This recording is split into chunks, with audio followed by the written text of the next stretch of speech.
Managing your opportunities and keeping your pipelines clean and organized is key to ensuring their relevancy.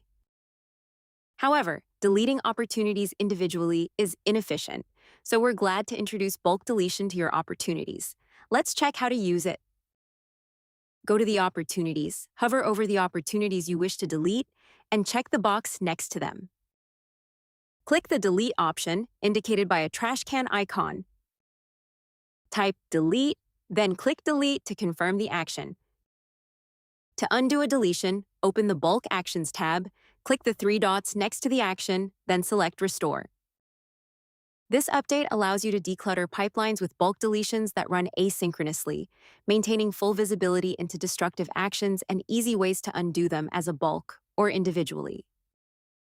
Clean up large volumes of stale or invalid opportunities in seconds, confidently decluttering pipelines without fear of permanent data loss, thanks to the audit-friendly tracking, explicit confirmation, and 60-day recovery window.